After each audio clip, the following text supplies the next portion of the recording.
Bienvenue dans Kilo et Psycho, le podcast des gourmandes telles que moi qui souhaitent faire la paix avec leur alimentation, leur corps et elles-mêmes.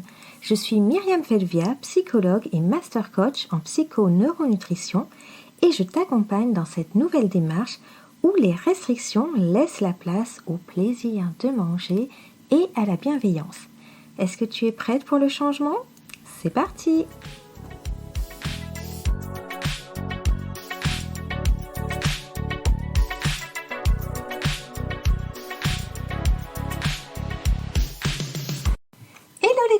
Bienvenue dans ce nouvel épisode de Kilo et Psycho. Comme toujours, je suis très contente de venir partager avec vous quelques conseils et astuces pour pouvoir changer votre comportement alimentaire en douceur et arrêter de lutter sans arrêt contre l'alimentation. Aujourd'hui, nous allons faire un tour du côté de notre mental, c'est-à-dire de nos pensées et de nos croyances, et voir ensemble 5 raisons qui nous poussent à manger davantage que nos besoins. Alors, tout de suite, on commence avec la première, celle dont on parle souvent, finalement, c'est l'obligation de finir son assiette. Finir son assiette, ce n'est pas du tout obligatoire, sauf qu'on nous a appris que ça l'était, on nous a conditionné finalement, puisque ça fait partie de notre éducation, qu'il fallait à tout prix terminer son assiette. Les 2-3 petites bouchées qui restent, il faut absolument les avaler. Si on s'était resservi, c'est encore pire. On est puni finalement d'avoir eu les yeux plus gros que le ventre et on nous oblige de toute façon à terminer. Maintenant qu'on a grandi, on n'a plus quelqu'un pour nous obliger à le faire parce que tout simplement, on a tellement bien intégré cette leçon de ne pas gaspiller, ne pas gâcher, du fait qu'il y ait des enfants qui meurent de faim, peut-être en Afrique, voilà, que spontanément on le fait sans même se poser la question, le plus souvent en se disant juste, c'est là, je le finis et on avale les quelques bouchées qui restent, surtout qu'en général, c'est pas grand-chose. Et finalement, cette habitude de finir son assiette, elle est à l'encontre, encore une fois, de nos véritables besoins, puisque là, on ne s'interroge pas sur ce dont on a vraiment besoin comme quantité de nourriture. On ne s'interroge pas à savoir si nos sensations alimentaires sont OK avec ça. On va juste manger parce que notre raison nous dit que c'est la meilleure chose qu'il y a à faire. Cela dit, si vous prenez 4-5 bouchées de plus à chaque repas, à la fin de la semaine, vous avez très certainement une assiette supplémentaire en plus dont vous n'aviez pas besoin. Et c'est ce qui est dommage en fait. Le but, c'est pas encore là de réduire au maximum ce que l'on mange, mais de coller au maximum à ce dont on a réellement besoin. Autre raison qui peut nous amener à manger un peu plus que nos besoins, c'est le fait de vouloir rattraper un écart en faisant un repas sain. Par exemple, si dans l'après-midi, j'ai mangé un paquet de gâteaux, en plus j'ai peut-être fait une compulsion, j'ai peut-être mangé davantage que ce dont j'avais réellement besoin, j'ai fini le paquet, j'arrivais pas à m'arrêter, ok. Et là, je vais me dire, déjà que j'ai mangé n'importe comment aujourd'hui, ce soir, il va falloir vraiment que je mange quelque chose de très sain, avec des légumes, pour pouvoir essayer de rétablir l'équilibre. Or, cet équilibre qu'on essaie dans notre tête, en raisonnant, de rattraper, finalement, il ne l'est pas du tout, puisque, encore une fois, les calories que l'on avale, d'un point de vue vraiment poids, on va dire, que ce soit des calories qui viennent d'un gâteau ou que ce soit des calories qui viennent de votre salade, de votre soupe, ce sont toujours des calories et donc du carburant à brûler. Et là, notre corps, il s'en fiche finalement d'où viennent ces calories. On ne parle pas d'un point de vue nutritif, on parle vraiment d'un point de vue énergie. Et peut-être que du coup, avec ces gâteaux, j'ai mangé suffisamment, les calories dont j'avais besoin, je les ai eues sur la journée, et qu'à ce moment-là, le fait d'aller manger derrière un repas que je vais considérer comme sain, va me faire dépasser finalement les besoins journaliers qui étaient nécessaires pour moi. Et à ce moment-là, effectivement, je vais manger davantage que ce que mon corps me recommande de manger. Simplement parce que j'écoute ma raison plutôt que mes sensations alimentaires. Troisième raison qui nous pousse à manger davantage, c'est le fait d'attendre l'heure du repas. Alors ça peut vous sembler un peu contradictoire avec tout ce que l'on entend d'habitude, mais si par exemple vous avez faim, imaginons vous avez oublié de manger ce matin ou vous n'aviez pas faim ce matin et que la faim arrive à 11 heures. À ce moment-là, en général, ce qu'on se dit, c'est il faut attendre l'heure du repas, ce qui semble tout à fait logique puisqu'il va arriver dans 1 heure et demie. Le problème, c'est que la faim, elle ne disparaît pas, au contraire. Alors, elle va revenir par vagues. Donc, si on a l'impression qu'elle disparaît, elle disparaît très momentanément. Elle revient. Et à chaque fois qu'elle revient, c'est beaucoup plus intense. Ce qui veut dire qu'au moment où je vais passer à table, j'aurai une faim de loup et je vais dévorer. Quand j'ai très faim, en fait, je vais manger très vite et en grande quantité. Et là encore, je n'écoute pas mes sensations alimentaires. Je vais plutôt me nourrir en fonction du besoin impérieux que je ressens, c'est-à-dire manger au plus vite, remplir mon estomac et pas savourer mon repas, bien entendu. Quatrième raison, en lien avec celle que nous avons vue précédemment, c'est manger parce que c'est l'heure. Simplement en se fiant à des signaux extérieurs plutôt qu'à ses propres sensations alimentaires, encore une fois. Ce qui veut dire que parfois, on va s'attabler, faire un repas alors que concrètement, on n'en a pas besoin.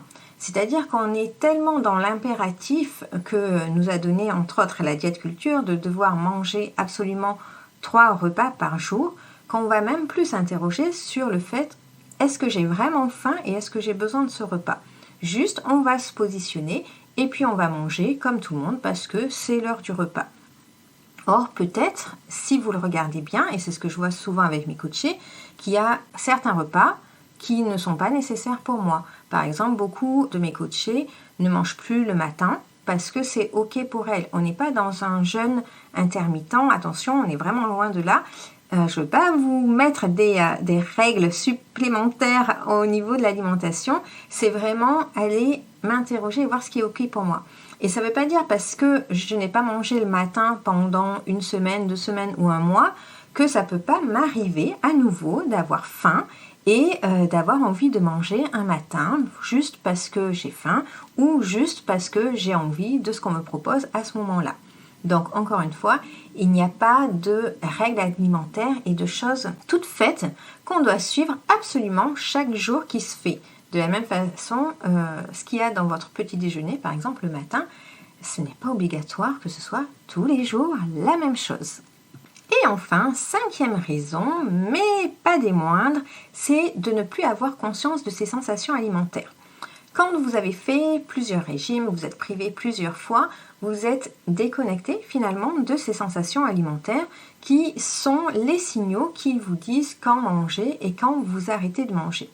Quand je ne suis plus en lien avec mes sensations alimentaires, parce que quand mon cerveau me dit qu'il a faim, je me dis non, je ne vais pas manger, ou quand mon cerveau me dit j'ai assez mangé, je me dis non, je vais manger plus de légumes, comme ça je n'aurai pas faim au goûter, là je perds la notion et ça devient vraiment compliqué d'entendre à nouveau et d'interpréter surtout à nouveau les signaux que m'envoie mon cerveau. Parce que les signaux, ils sont toujours là, ils ont toujours été là, sauf qu'à un moment donné, on a appris à les mettre de côté et à ne plus s'y fier. Alors c'est d'autant plus gênant que le signal de stop vient aussi de nos sensations alimentaires naturellement.